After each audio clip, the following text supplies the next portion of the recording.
There can be only one podcast, and may it be the Prince of the Universe. Hi, folks, I'm Matt. And with me is HW Hot Stuff. Oh, wait, I'm reading this wrong. That's my wife's nickname, pen name for me. Hey, welcome back. H.W. Taylor. H.W. Taylor. Sci-fi writer extraordinaire. Yes. Yes, you have some books up. One I've read, the other one I haven't read. Oh, you didn't read Rupture? No, I just had Oddly Concerning. Oh, I thought I sent you Rupture. I don't think you did. Okay. If I'll check again, but I didn't say. But I read Oddly. We'll start off. Well, wait, hold on. I want to start off with something we were talking about beforehand. Yes. I told you I'd seen 8-Bit Christmas. We were kind of laughing at a few scenes, and you reminded me of something back in the Disney. Why don't you go ahead and start that off? Yeah, I just remember. So I don't know how this worked out pre-internet, but the word or mouth. Word had hit that a Nintendo was at the Walmart, and I believe we went just to see it. Yeah, we wanted to touch it, breathe on it a little. I thought we were going to give it an offering too, but I can't remember. That's right. But I think we struck out on the first trip. Could not find it. The second time we found it, and we were able to play it for the first time. Get our thumbs all on like those greasy finger pads. Oh man! But the amazing thing was, we peaceably lined up. There was a queue for 4 or 5 kids, and you would take your turn. Run Mario into a mushroom or two.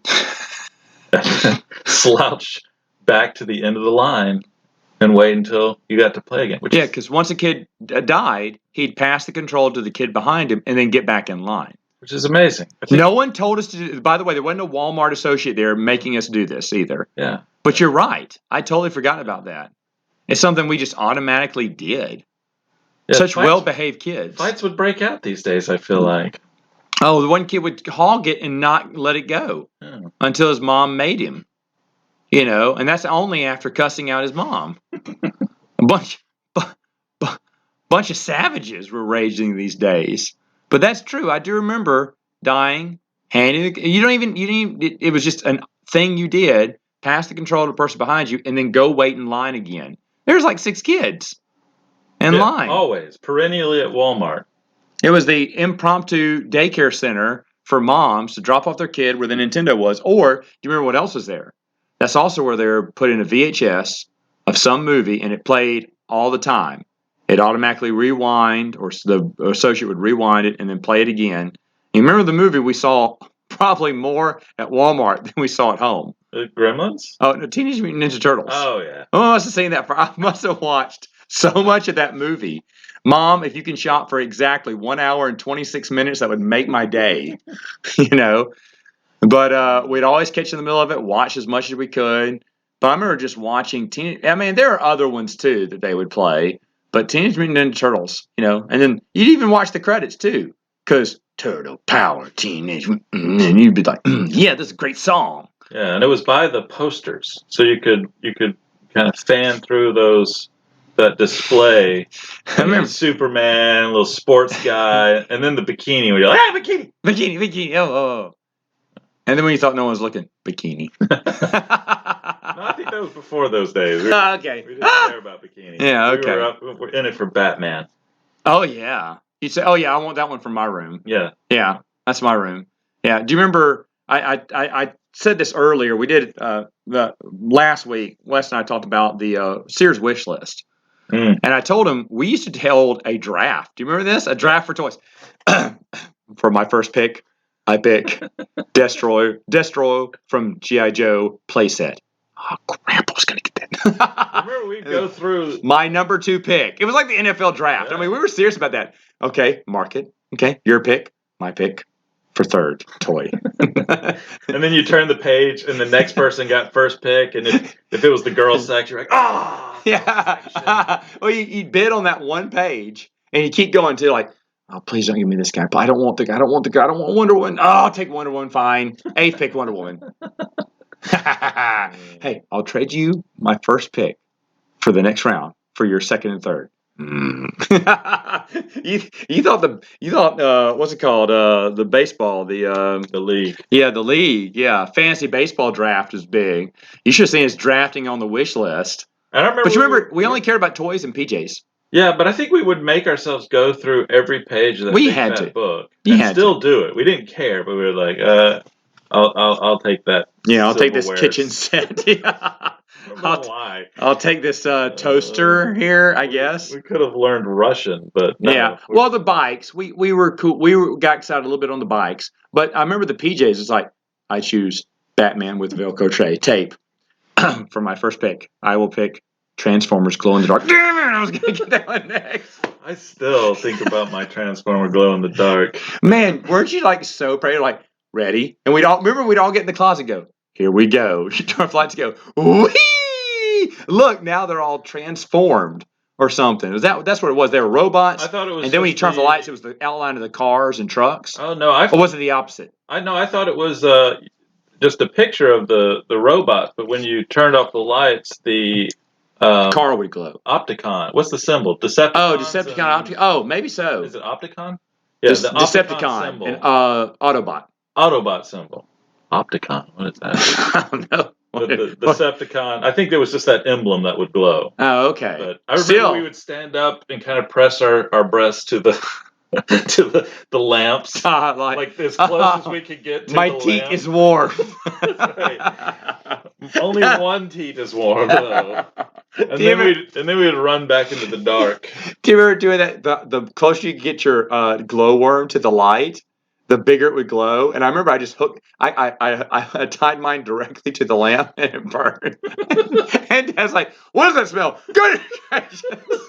It's like a melted, half melted glowworm. It's like, oh dang it, I forgot to put it there. But it should have glowed like no other. What is with the '80s and the glowing stuff? Well, we like the glowing stuff. Yeah, glowworms were dumb. They didn't do anything. No, they sucked. But when the lights turn off, you're like, these are great, and they fit on your finger. They had that moony look on there, like they were going to sleep, smoking the doobies. That's right.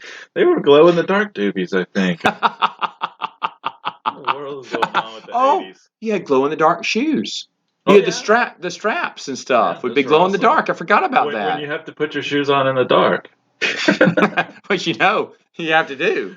Oh man, yeah, I remember those days. Do you remember? And we talked to Mom and Dad about this, but you remember 8:30 was bedtime or 8 o'clock. Oh yeah, didn't matter. 8 o'clock? 8 o'clock was bed. It didn't matter if it was in the dead of summer, where it's still bright outside. You came inside, you put your PJs on, you had to go to bed. Even if the sun was in your eyes, you had to go to bed. All the other kids would be out there playing. But here's the thing, and you're not quite at this place, but you get tired when you get old, and you want to be done with the day. Oh yeah. And so I still get my kids in bed at 8. Oh, in the summer? Well, no, not always in the summer. Okay, so you don't have a heart of a stone like Dad did back in the day. Okay, not quite. No, I understand the reasoning behind it. Heck yeah, it's like, excuse me, Daddy needs some time alone. Please leave. Please leave. I didn't care what you do. Just shut the door. Don't get out. Just stay quiet. I got to do something else. Well, do you have the audience when you go to the bathroom now? At that point? Yeah. Yeah. That never happened to me, and I don't know why, but I remember one time Bethany was out, and I was in charge, I guess, in an unusual time of the day. So I was going to do my business, and he just kept coming in and squealing. So I just let him come in, and he sat there and we chatted. It was pretty chill. Can't wait for you to tell him that when you're older. We used to chat. Come on, son, have a seat. The bathtub rim's just sitting right there. Talk to your old man. Pull my finger. Well, see, I got girls. So what we were doing is I was sitting down and showing them, girls, sit down. Well, then I was like, F this. I'm tired to stand. Well, then they come around and they look at me. Dad, that's your bunnies? Yep, that's Daddy's bunnies. And now I'm like, we try to leave the door because I go TT, so I go TT now. And, but then they always got to turn and look. I'm like, okay, now I'm getting kind of self-conscious. You may remember this one day and you will not be happy. But then they're like, Piper's the funniest one because after I'm done, she went, "Yay, Daddy, you did it!" Like, hey, this is a good thing. Did you know you could do it too? So that's where we're at right now. Where Good times. I begged them. We bragged. Lollipops are the big thing, and they get a lollipop if they poop. And I keep asking them. We had 4 poops today in the diaper, not in the potty. Even though I kept saying, "Please tell me when you got poo poo, okay? You want a lollipop? Mm-hmm. Who gets a lollipop? Poo poo girls." I said, "Poo poo girls. Poo poo girls are poo poo in the potty." Poo poo girls. Yeah. You got a brand better than that. That's well, what was it? The daycare put them in big girl panties, and they were so proud they just flashed the whole daycare. Meridian just ran off without her pants. They're like, "Come here!" And she ran around the whole daycare supposedly showing off her panties. And they finally forced her to put them on, but she would take them off in the middle of the playground and run around because she was so proud. She was wearing, Mickey Mouse panties. There you go. Which, I guess you got to brag. Mickey Mouse? Minnie Mouse. Good. Excuse me, Minnie. Yeah, it doesn't seem right to put Mickey on those. Mickey don't belong in them drawers. Perverted little mouse. No, it's Minnie's. It's Minnie. Good. So Okay. she was very proud of her Minnie. Minnie. But anyway, okay, so going through. Well, I got to tell you, go ahead. What was going on is for the month of October. Okay, October. Which one are we talking about? Just in general? This is oddly concerning. Okay, oddly concerning. Let me just say it. It's a collection of really short stories. Microtells. Microfiction. Yeah. Okay. Yeah. So I decided to write one microfiction, microtell, flash fiction, what have you, one a day for October. So artists have Inktober, where they draw their one little picture a day. Mm-hmm. I did Oddtober. So just weird story. I did one every day, although sometimes I just came up with a title. I didn't finish it. Right. But it was mostly one a day. I did go back and at the end rewrite and kind of polish, but I was able to do one every single day, at least some part of it. So that was the origin, and then I had a few 9 other. I called those postcard stories that I sent out over my newsletter just through the year. So it's 9 short. So it's 40 short tales, weird, wild. What's the newsletter called? The Enormous Room, or excuse me, The Enormous Window, after a window in the house in Mississippi. Remember? Oh yeah, we could sit. I could sit in there and read. Yeah. So I know it's not as big as it is in my memory, but no, it was big back then. Window, where we would look out in the broad daylight in our PJs. That's everyone right. was playing. That's right. Yeah, you could sit on that ledge. Oh yeah. Yeah, I remember I'd sit in there. That's where I'd read. Sit on the ledge and read. Anyway, go ahead. Yeah, so I had those 9 stories, and I just added them with the 31 Oddtober stories. So that's a short little fiction book, and it's a giveaway. So it's on Smashwords and Smashwords, okay. And it's actually Google is telling me they're not sure that I wrote it, so I have to provide evidence that I am. Yeah, I'm like, who's gonna steal 40 short micro tales? That's weird. But they're like, we need evidence that you own this. So you back some the middle finger. I'm tweeting about Google not believing that I wrote it. So hopefully they'll fix that. So oddly concerning reminds me. There's a book you had me read. Oddly enough, it's the only Stephen King novel I've ever read. Oddly enough, Ennui. Right? Is that it? No, On Writing. Excuse me. On Writing. Yeah. Excuse me. On Writing. Yeah, that's my favorite of his. Yeah. Well, you got me to read it, so I read it. And one of the things that he says in there is write. Don't write for pages. Don't write for words. Write. If a story is 2 pages, end it. If that's all you have. And I thought, that's kind of cool. I haven't heard that before. And so I remember I wrote a little 2-page short story. It just kind of motivated me. I was like, all right, let's do it. So a micro tale. And I never, that was one of the big things that stuck. There was a lot of good points in that book. So On Writing is a good Stephen King book. But the way that he said it like that, I was like, yeah. Why do you have to hit a limit? Why do you have to? If it just goes 17 pages, it goes 17. If it goes 2 pages, I remember him saying, that's it. Well, if you're done, end it. You've heard the greatest 6-word story ever told, right? I think this is Hemingway. Okay. This is a 6-word story. For sale, baby shoes, never worn. That's a 6-word story. Yeah. Here's another one. This is it's a sci-fi 6-word story. It works better if you see it. But machine, period. I've invented a time. Machine, I've invented a time. That's a 6-word story. So I love those little short. I think the shortest you got was 1 paragraph, right? Or 1 sentence? I got a few that are 1 sentence. I know there's a few in there that were 1 sentence. They weren't 6 words, though, were they? No, I didn't. Yeah, I didn't think so. I've written 6-word stories, but okay. I did not. Maybe I should have thrown those in here. Why not? This will be my junk. Wow, cheated us out of some 6-word stories. I've got 3 6-word stories, I believe. Oh, I have to find those. Okay. Yeah, no, but that's what it made me think of.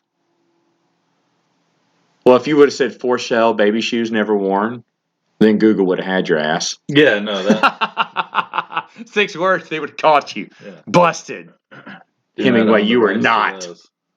Yeah. What's the 17-word crap? Yeah, so the first one, the first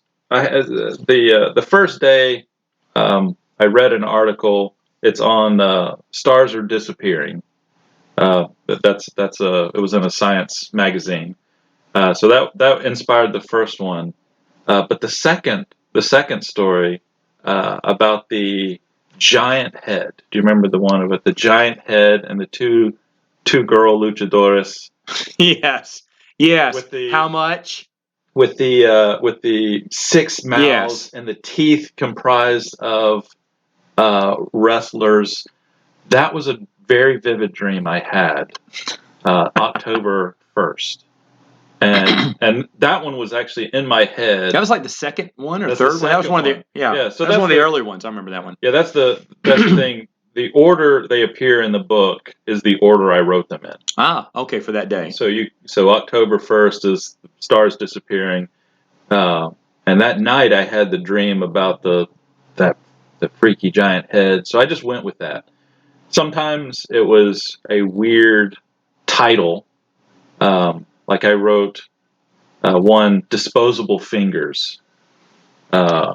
And that's another one of the short ones. Yes, I remember that one too. That was kind of earlier on. I'll read disposable fingers. Go. Freebie. Free. Go. Jack unscrewed his middle finger. If I had any sense of decency, he said to himself, I'd keep my fingers out of Trash Compactia's mouth and love it for who it is. That's it. The end. The end. In giant letters. But yeah, so I was disappointed that you didn't say all work and no play makes H.W. Taylor a dull boy. Oh, yes. That may have been plagiarism a little bit, but Google would definitely not believe I own this. Yeah, so sometimes I just started with disposable fingers and asked myself, well, what is a story about disposable fingers?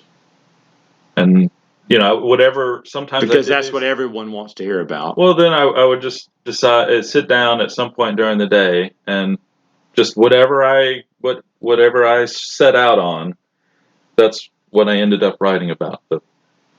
Some dude that had a weird relationship with a, I guess, semi-sentient trash compactor, and he kept feeding his fingers to it. That's what I came up with. Huh. So they're all like weird. Okay, so oddly concerning. You can get this where again? It's on Amazon. You have to throw $1 at me if you go there. Make it dance. Throw 2 and I dance too. And then, but it's on Smashwords, and I think it's going to get expanded to everywhere. And then I will get Amazon to price match for Oh. free. So at some point it should be a permanently free book. All right, there you go. But if you want to throw a dollar, throw a dollar at me. Good gracious. Throw a dollar. Doesn't hurt. Actually, I only get 33 cents of that. Yeah. But anyway. Toothless hooker isn't worth it. All right. So anyway, Rupture is the next one. Yes, Rupture. That's my second book of short stories. So my first book, Progeny. Are they micro stories too? No, these are full stories. Only one of them is written in the first person. So you'll read all of them. Were you able to read the first person ones in Oddly Concerning? There's a few. I saw that. I did because it was only a page or something. Yeah, it's only. I know you have one of the early. You did that really early. I can't remember which one it was, but yeah, I don't have it up anymore. Well, I don't remember. Yeah, but go ahead. But Rupture only has one first person. Okay. But it's one. I have to read the opening line of this one. This is again one of those lines that just comes out, and I ended up having to write the story. So this is the first. This is actually the idea. This is all I had. Is I wrote, above me, hovering over a vastness of sand, was a giant nose. And I thought, I've got to write that story. So C.S. Lewis, you're stunned. C.S. Lewis had this vision of a fawn with an umbrella. Yeah. And a lamppost. Yeah. Or lamppost in the woods. And he created Narnia out of that, right? Yeah, I remember that. So, not that this is my Narnia or anything, but I had this vision of a man standing in rolling desert sand dunes, and above him a giant nose. That's all I had. But that's the only one. Maybe I'll get you. But you didn't build Narnia. Yeah, well, no, it's a short story. Okay. Pardon me. Maybe I can get you to read it, even though it's first person. You've actually got me wanting to read Chronicles of Narnia again. Is what you got. That's a good one. I'm thinking about a fawn. Notice that they always make their dinners sound so delicious. Really? Well, yeah.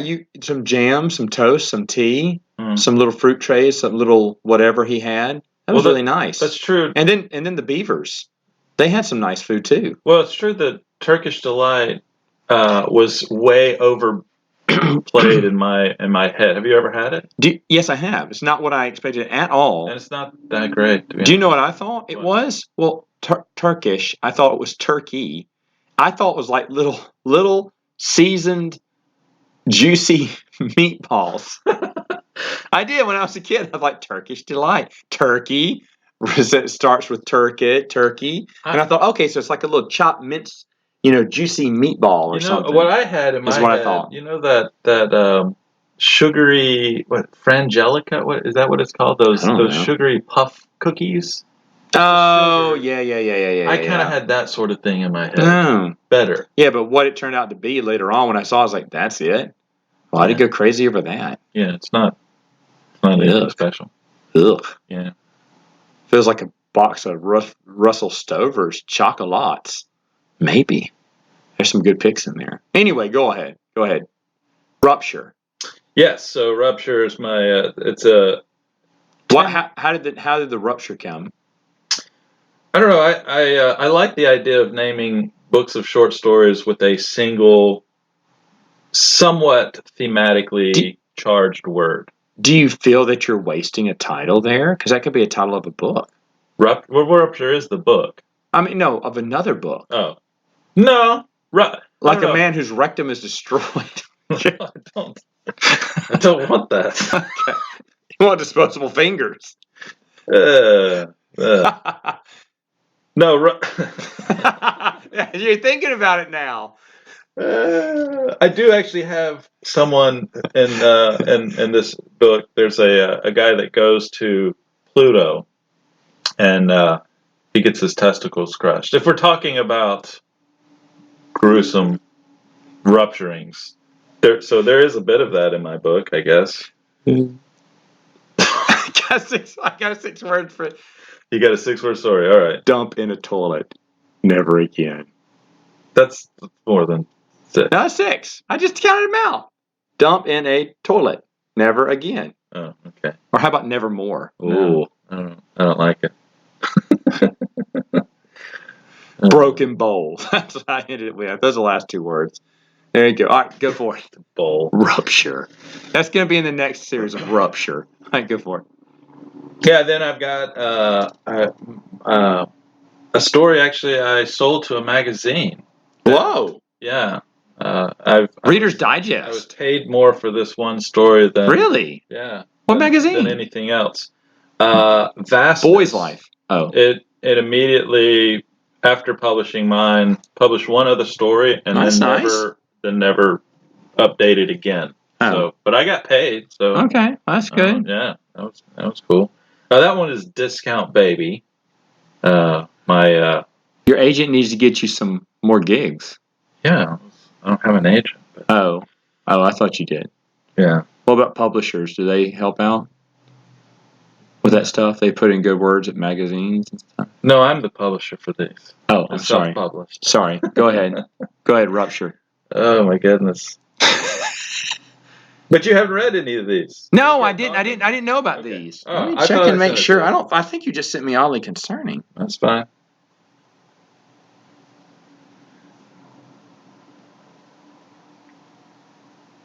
Anyway, 10 stories. That's nice. Are they micro tales or are they just they're short? That's a Those are short. Okay, okay. It's not as long as Progeny was, Okay. but I read that one. All right, so let me check and make sure. I don't think I got it. and you didn't read since we're talking about the other ones. I didn't read Rupture. I read the other one. You did, but you haven't read my my military sci-fi. Yes, I did. Them? Yes, I did. You gave me that one. Yeah, that's it. That's the only one I got from it. Oddly concerning. Oh, all right. Well, that's okay. I'll send you a free one since we're doing such a crappy podcast. Too late now. It. No, this is. Wait, this is good. All right, so Rupture, you can get it on $2.99 at Amazon.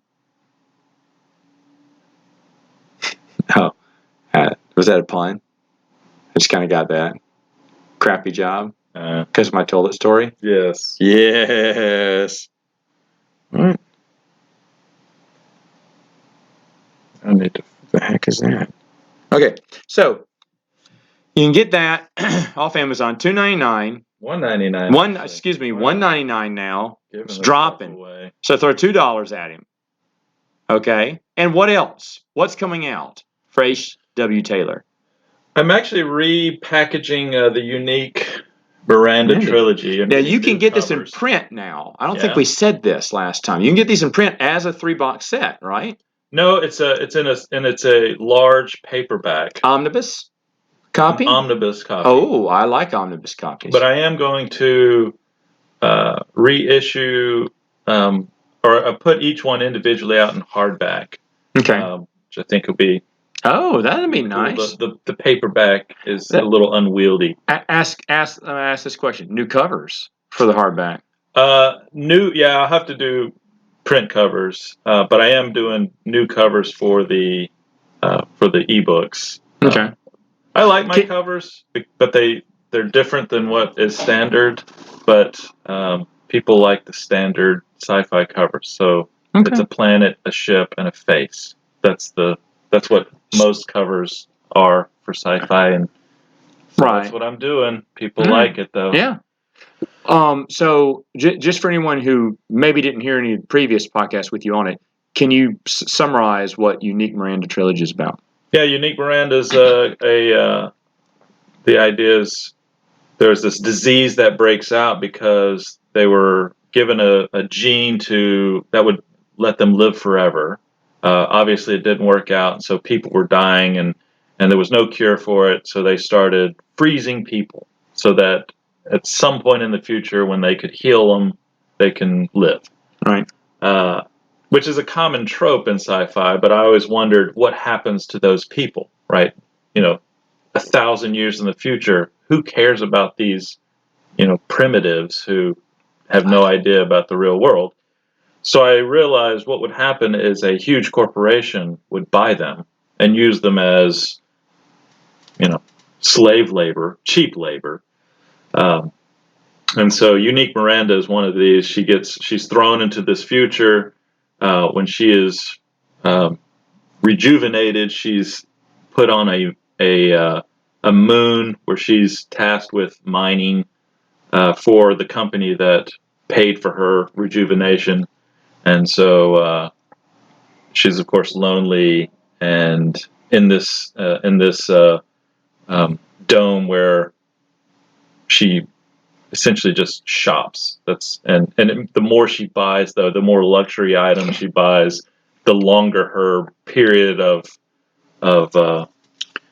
enslavement lasts. So it's about how she gets out of that world. And that's just book one. Book Most one. of that's book, and then she goes on. She meets other friends. They come in. The friends of the end come in the beginning. There's a lot of interesting characters. There is a short story. Yeah, there's a novella. Will that be included in one of the hardbacks or is it included in the paperback omnibus? It is not actually. I couldn't. Oh, the paperback is too unwieldy. So okay. Well, will it be included? I don't know. Oh, and will the hardback get some e short fiction exclusives? That'd be fun. But that would be fun. That would mean Do you I'd have any have to other write more. Well, I mean, that's kind of the whole purpose. But anyway, sorry about that. No, that was pretty good. There's a lot of laugh out loud moments in that, and that's actually a pretty good one to check out. Unique Miranda. Yeah. You can get the Unworldly hardback? Is it what, dictionary size? What? Yeah, like? It's not. People like 3-in-1s though. It's a good deal. Oh yeah, it's a good deal. Yeah, it's a nice chunky book. We should mention these are in ebook form too. That's how they originally came out. But you can also get them in a paperback. I like, physical book better. But the hardback will be interesting. Hardbacks are even better. Yeah, Amazon just rolled this out, and I'm a little behind. They print hardback now? Yeah. Yeah. So holy crow! I didn't know that. Yeah. Good for them. Yeah. It's those wraparound covers. It's not I don't care. Dust jacket or anything. I don't care. Yeah. I love hardback better than paperback. Yeah. I always worry about. I still pinch the spine as I read a paperback because I don't want to ruin the spine of the paperback. Right. Well, these aren't great hardbacks by any stretch, but. Well, no, but they're hardback. They last a little bit longer, hopefully. Yeah. But anyway, that's cool. When's that coming out? Hardbacks. I'm just getting the ebook covers still, and so hopefully that'll be finished for January, and then it's just a matter of me formatting and getting the covers for the hardback. But I'll issue those, and I think I want to put together Progeny, Rupture, and Oddly Concerning in a collected works of H.W. Taylor. And I could put that out in kind of a ebook set and then hardback as well. And there's no audiobook for this, is there? No. I just you want to do one? Yeah, I just need to sit down and read these stories. Okay. Yeah. I just haven't gotten around to doing it yet. Okay. All right. I just asked because some people like audiobooks too. Yeah, it's a big market. I just, am bad at making money. I prefer just to do all the lonely, sad stuff in a room by myself. That sounded a lot dirtier than I intended. What I mean by that is I was writing, and it's lonely and sad to sit in a room by yourself and write, instead of packaging it in mediums that people want to give you money for. But, all right then. Well, check him out. H.W. Taylor, Amazon, Smashwords. Sorry, Smashwords. Oh, you could go to my Facebook page, and I link these things. It's facebook.com/Mithrylite. It's my... Thanks. It's MYTHRILITE. Okay. We can pause and rewind that because we're going to have to. Thanks for making it easy to remember. Okay. Just Google me. I'm out there. All right, folks. That's it for now. We'll see you next time on Princes of the Universe.